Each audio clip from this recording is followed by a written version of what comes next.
عليكم ورحمة الله وبركاته. الحمد لله وحده والصلاة والسلام على من لا نبي بعده. أما بعد فأعوذ بالله من الشيطان الرجيم. بسم الله الرحمن الرحيم. ما كان محمد أبا أحد من رجالكم ولكن رسول الله وخاتم النبيين. صدق الله العظيم.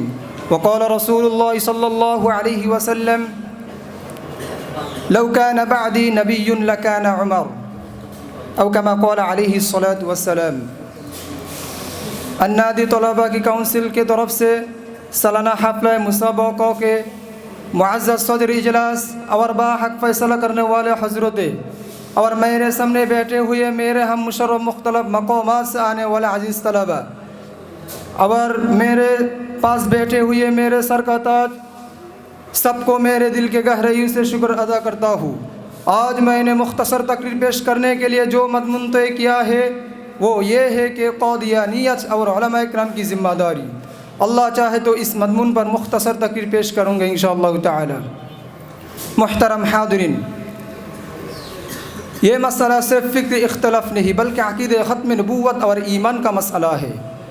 محترم حاضرین، قادیانیت کیا ہے؟ قادیانیت ایک فرقہ ہے جس کے اصل ہے احمدیہ مسلم جماعت. جو لوگ اپنے آپ کو مسلمان ثابت کرتا ہے لیکن اصل میں وہ لوگ انگریزوں کی فوج ہے. سخت چالاکی کے ساتھ مسلمانوں کو گمراہ کرتا ہے. انہی کی ایمان اور عقائد سے بھرے ہوئے باتوں سے مسلمانوں کو ایمان اور عقائد سے ضائع کرنے کے لیے انگریزوں نے مرزا غلام احمد قادیانی کو سلیکٹ کیا ہے. اور مرزا غلام احمد قادیانی اپنے آپ کو کبھی کبھی مہدی، کبھی کبھی عیسیٰ، کبھی کبھی مریم اور آخر میں جا کر کھلم کھلا نبی کہنے لگا. یہ عقیدہ ہر طرف سے قرآن، حدیث، اجماع امت اور ختم نبوت کے خلاف ہے، کیونکہ جناب نبی کریم صلی اللہ علیہ وسلم نے فرمایا: لو کان بعدی نبی لکان عمر، یعنی میرے بعد کوئی نبی ہوتا تو عمر ہوتا. یہ اصطلاح صرف عمر کے لیے تھی. عمر نبی نہیں ہوتا تو کوئی بھی نبی نہیں ہوتا. محترم حاضرین، قادیانیت امت کے لیے ایک بڑا خطرہ ہے کیونکہ یہ ختم نبوت کے بنیادی عقیدے کو پامال کرتا ہے اور مسلمانوں میں انتشار اور فرقہ وریت پیدا کرتا ہے.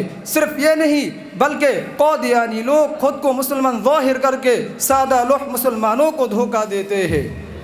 اس لیے 1974 میں پاکستان کی پارلیمنٹ نے تمام حکام علماء اکرام کے اتفاق سے قادیانی کو غیر مسلم اقلیت قرار دیا. محترم حاضرین، علماء اکرام کی ذمہ داریاں، یہ مسئلہ ہمیشہ سے علماء کی غیرت ایمان کو جھنجھوڑتا رہا ہے. آج بھی علماء پر چند اہم ذمہ داریاں ہیں. سب سے پہلے ذمہ داریاں یہ ہے کہ قادیانیت کی حقیقت کو بے نقاب کرنا، یعنی اس کو اصلیت سب کو بتانا. دوسری ذمہ داریاں یہ ہے کہ مکالمہ نہیں صرف دعوت اور بیان. یہ ختم نبوت کے بنیادی عقیدوں کو پامال کرتا ہے. قادیانی کے ساتھ مناظرہ یا مکالمہ امت کے بزرگوں نے پسند نہیں کیا کیونکہ یہ فتنہ دھوکہ اور مکر سے پھیلتا. صرف یہ نہیں، مسلمانوں کو گمراہ کرتا. محترم حاضرین، آج علماء پر چند اہم ذمہ داریاں یہ ہے کہ صحیح عقیدہ ختم نبوت کی تعلیم ہر مسلمانوں کو اچھے سے بتانا کہ جناب نبی کریم صلی اللہ علیہ وسلم آخری نبی ہے. آپ کے بعد نبوت کی دروازہ بند ہو گئی ہے. آپ کے بعد کوئی نیا نبی نہیں آ سکتا. اب خاتم النبیین ہے، خاتم المرسلین ہے، ہادی عالم ہے، اب رحمت کا گل ہے، اب رحمت کا مجسم ہے، اب محبوب خدا ہے، اب محمد مصطفیٰ ہے، احمد مصطفیٰ ہے، اب خیر البرا ہے، اب رسم سجوہ ہے، اب سید الولیین والآخرین ہے، امام کا امام ہے، مقتدا کا مقتدا ہے، اب امام الملائکہ ہے. آپ سارے کائنات کے رسول بنا کے بھیجے. وَمَا أَرْسَلْنَاكَ إِلَّا رَحْمَةً لِلْعَالَمِينَ. خدا اپنے خدائی سے رب العالمین ہے، محمد اپنے مصطفی سے رحمت ہے. محترم حاضرین، قادیانیت ایک پرانا فرقہ ہے جس پر مسلسل طریقے سے کام کیا جا رہا ہے۔ محترم حاضرین، اللہ تعالی ہمیں ایمان کی